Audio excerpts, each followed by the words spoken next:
Terry Gilliam might be the director with the worst luck Hollywood's ever seen. We remember him for cult hits like Brazil, Fear and Loathing in Las Vegas, or 12 Monkeys, but his entire career has been one long fight against chaos. He was so unlucky that by the end of this video, you might even start rethinking ever going to film school. Hollywood put him on its blacklist. None of his movies turned out to be the success he was hoping for. Every production came with its share of trouble, accidents, delays, even deaths. And on top of that, all the setbacks turned him from one of the most creative minds of his time into someone completely worn out with no money and nothing left to give. Born in the US in 1940, Terrence Vance Gilliam showed talent early on with his drawings, full of fantasy and biting humor. He loved escaping into his imagination, but he was never disconnected from the real world. He studied political science and came of age during the chaotic 60s, surrounded by the Vietnam War and the Civil Rights Movement. He worked in advertising for a while, but his unkempt appearance often got him stopped by the police. That's where his dislike of authority began, and so did the streak of bad luck that would follow him for the rest of his life. Tired of the constant pressure and repression, he moved to the UK and joined the comedy group Monty Python. At first, he created the animations for their TV show, Monty Python's Flying Circus, and later got involved in the films they wrote and starred in. That's where he developed a strong visual style and a sense of humor that mixed satire with absurdity. Those early projects gave Gilliam the confidence to start directing his own films. Both Jabberwocky and Time Bandits were smooth productions, with plenty of creative freedom, and both did well at the box office. Everything looked as if things were going exactly the way he planned. But that streak ended the moment he stepped into Hollywood with Brazil. The story follows Sam Lowry, an average employee living in a cold, dull society. To escape that reality, he dreams of being a flying warrior. But a simple bureaucratic mistake drags him into a real-life situation, one that forces him to become a warrior for real. Gilliam took inspiration from George Orwell's 1984, even though he never actually finished the book. At first, he wanted to call the film 1984 and a half, as a reference to both Orwell and 8 and a Half, one of his favorite films by Federico Fellini. But that's when bad luck made its first real entrance. A new adaptation of 1984 was already in the works, and to avoid confusion, he had to drop the title. He went with Brazil instead, after the song Aquarela do Brasil by Ari Barroso, its upbeat tone clashing perfectly with the film's bleak, oppressive world. Universal Pictures had no problem with that. The studio agreed to finance the project with $15 million, a pretty standard budget for the time. Their only condition? The final cut couldn't run longer than 125 minutes. Gilliam assumed that meant full creative freedom. That was his first mistake. After a trouble-free production, or at least one without any studio executives breathing down his neck, Gilliam put together a 142-minute cut of Brazil. He figured no one would mind those extra few minutes. He was convinced that, like with his earlier films, luck would be on his side. But he quickly realized that inside Universal, he was just like Sam Lowry, a small part of a huge, faceless machine. The difference?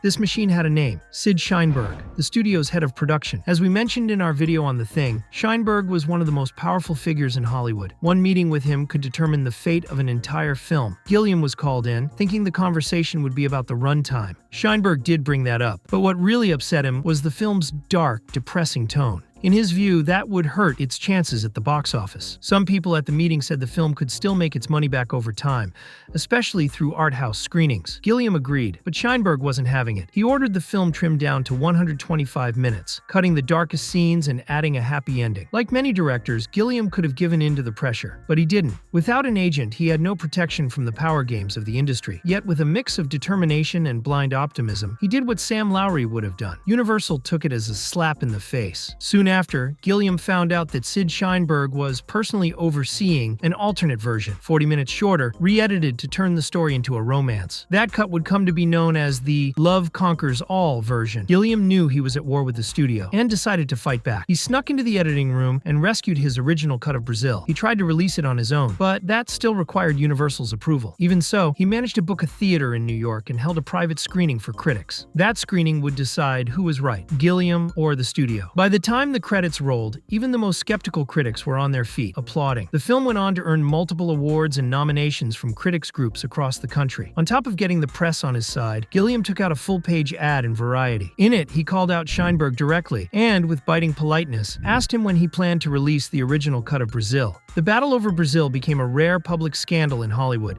a David versus Goliath showdown for everyone to see. But who would come out on top? One night, Gilliam got a call from Scheinberg. His tone was cold, but the message was clear. Universal would release his cut, scheduled for December 1985. The film wasn't a commercial success, but it became a cult classic and a major influence in both visual style and storytelling. Gilliam even earned an Oscar nomination for Best Original Screenplay. After a long battle with the system, the rebellious director had won against Universal. But it wouldn't take long before he realized his luck was starting to run out. After the chaos surrounding Brazil, Hollywood started looking at Gilliam with suspicion. Studios didn't like rebellious filmmakers, the kind who weren't afraid to stand up to the people in charge. Still, Gilliam wasn't short on confidence, and soon enough, he met someone who still admired and respected him, British producer David Putnam. Putnam wasn't just another businessman, he was a film guy, and he had just been named president of Columbia Pictures. Thanks to his support, Gilliam was able to move forward with his next film, The Adventures of Baron Munchausen. The movie is based on the book by Gottfried August Berger and follows the wild journey of an 18th century German nobleman as he travels through fantastical worlds full of strange and over-the-top characters. But none of them were as strange or as difficult as the real-life problems Gilliam was about to face. Caught up in the excitement of the project, Putnam approved a $23.5 million budget. Generous, but still reasonable by Hollywood standards. To save money, the production moved to Cinecittà Studios in Rome. But when Gilliam arrived, he found that most of the crew didn't speak English. They spoke Italian, Spanish, or French. He tried to make it work, but the language barrier led to constant confusion. Tensions quickly followed, especially with German producer Thomas Schuley and Italian cinematographer Giuseppe Rotunno, who was fed up with the constant changes Gilliam kept making. And the problems didn't stop there. The heat in Rome was brutal. The plan was to shoot during the day, but it got so bad they had to switch to night shoots. That didn't help much either. Between the intense heat and the endless workdays, people on set started getting sick. Actors, crew, everyone. Between the language issues, the heat, and the exhaustion, filming dragged on, and the costs kept climbing. Within weeks, the budget had shot past $40 million. That's when Columbia pulled the money. Gilliam was stunned. He still had major, expensive scenes left to shoot, like the moon sequence, which was supposed to include 2,000 extras and giant 3D sets. He tried to talk things through with the studio, but no one would even meet with him. He couldn't believe his luck. Still, as always, he refused to give up. He filmed the sequence with just 2 actors and ended up drawing the sets himself, illustrations that were later colored and enlarged to use as backgrounds. By the time production wrapped, Gilliam was exhausted, and things were about to get worse. David Putnam, his biggest supporter, was fired from Columbia. He was replaced by Dawn Steele, one of the hardest executives in Hollywood. She didn't care about any of the projects approved before she took over, so she gave Baron Munchausen almost no support. The studio only approved 117 prints, far too few for a film of that size. The release was small, and the marketing nearly non-existent. This time, Gilliam had no fight left in him. The release was a complete failure. Not even the Oscar nominations in technical categories or the love from fans could take the sting out of it. After Baron Munchausen, Gilliam became a red flag in Hollywood. And in Europe, things weren't any better. Nobody wanted to back his ideas, which were always too big and too ambitious. He couldn't get anything going. At one point, he joked, "I couldn't even get arrested." His bank account, which had never been very full, started running dry. The big question was, could his luck ever turn around? Hoping to change the course of his career, Gilliam spent the 90s going through scripts from the few studios that still trusted him. If he connected with one, he'd take the job. And it paid off. The Fisher King and the sci-fi thriller 12 Monkeys were both successful and gave him some financial breathing room. Still, he could tell Hollywood hadn't changed its mind about him. Studios still saw him as the kind of director who might lose control and turn a production into a disaster. Gilliam wanted to shake off that dark reputation that seemed to follow him everywhere, but it kept showing up in everything he did. He got the green light for Fear and Loathing in Las Vegas, a wild adaptation of Hunter S. Thompson's psychedelic novel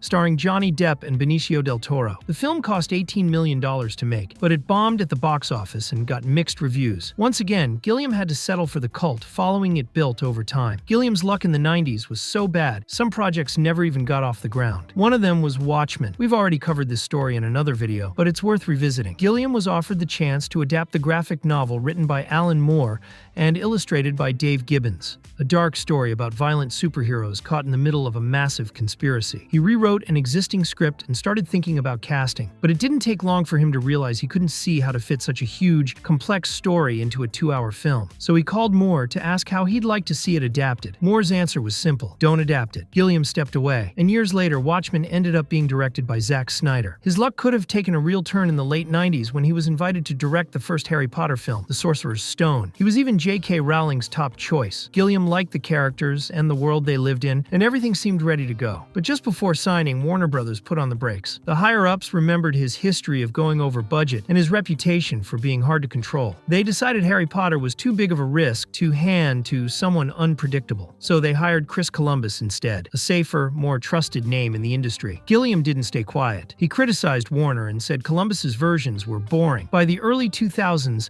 Gilliam might as well have given a talk, not about filmmaking, but about how to survive endless bad luck. And even then, nothing could have prepared him for the nightmare that came next: The Man Who Killed Don Quixote. This new take on Don Quixote by Miguel de Cervantes tells the story of an old man who's convinced he really is Don Quixote. He mistakes Toby, an ad executive, for Sancho Panza, and the two set off on a string of strange and chaotic adventures. Production began in 2000. Gilliam brought together a strong crew and cast Johnny Depp as Toby, with French actor Jean Rochefort playing Quixote. To avoid trouble with Hollywood, he turned to European companies for support. That secured him a $32 million budget, one of the biggest ever for a European film at the time. He thought this would help him leave the old problems behind and finally turn things around. But things started falling apart from day one. The film was mostly going to be shot in different parts of Spain. The first days of filming took place in the desert area of Bardenas Reales in Navarra. The art team had already built the sets, and the camera crew was setting up the lights and gear. But before Gilliam could even shout "action,"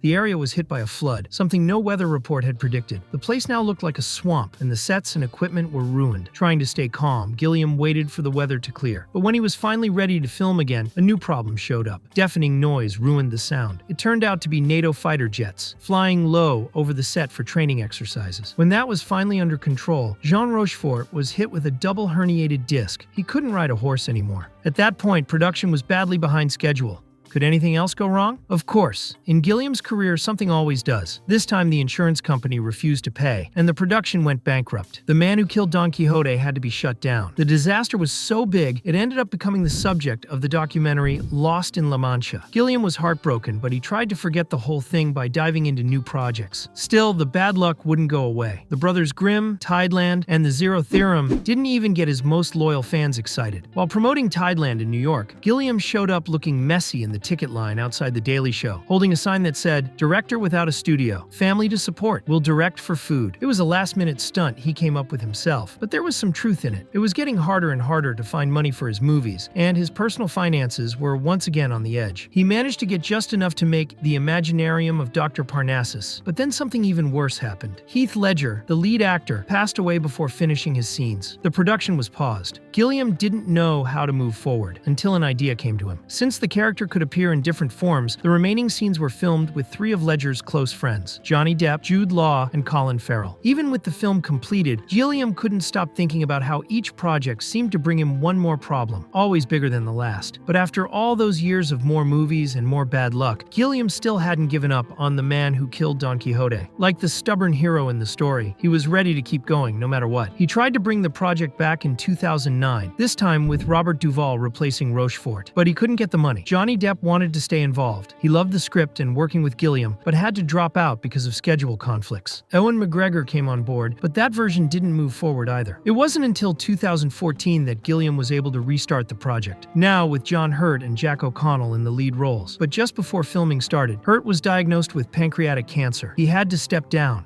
and passed away not long after. Gilliam couldn't help but wonder what he'd done in a past life to deserve so much bad luck, but he still refused to give up. In 2016, he thought he'd finally found a solution. He teamed up with Portuguese producer Paulo Branco, head of Alfama Films. The new leads were Adam Driver and Jonathan Pryce. During pre-production, everything was going well, until Branco decided to cut the pay of several crew members. To keep the team together and finally get the film made, Gilliam gave up his own salary. At least he got the creative freedom he had always wanted. Filming for The Man Who Killed Don Quixote started in March 2017. Gilliam was ready for the worst, but the first week went fine, then the second, then the third. Before he knew it, they were done. Post-production didn't bring any surprises either, and as if things were finally going his way, the film was picked as the closing title for the 2018 Cannes Film Festival. Had Gilliam's bad luck finally come to an end? Not at all. Branco claimed he owned the rights to the film, based on a contract Gilliam had signed with him in 2016. Gilliam's lawyers said the contract wasn't valid. Branco fought back with his own legal team and tried to block the Cannes screening and the film's release in France. Gilliam pushed back again, and the court in Paris ruled in his favor. But the legal battle cost cost him nearly all of his money. Finally, after so many years of setbacks, Gilliam was ready to show The Man Who Killed Don Quixote to the world. But just a few days before the Cannes screening, he had a stroke, as if something had still been missing. Now it was a health scare. Everyone feared the worst, but Gilliam quickly confirmed it had been mild. Doctors told him to rest and take it easy to avoid any problems. But let's be honest, Gilliam has never been the kind to follow orders. Still not fully recovered, he found a way to attend the premiere at the festival. Did he get to enjoy the big moment for his most cursed film? Not really. The Man Who Killed Don Quixote got mixed reviews and only a small release. Even so, for Gilliam, it felt like a win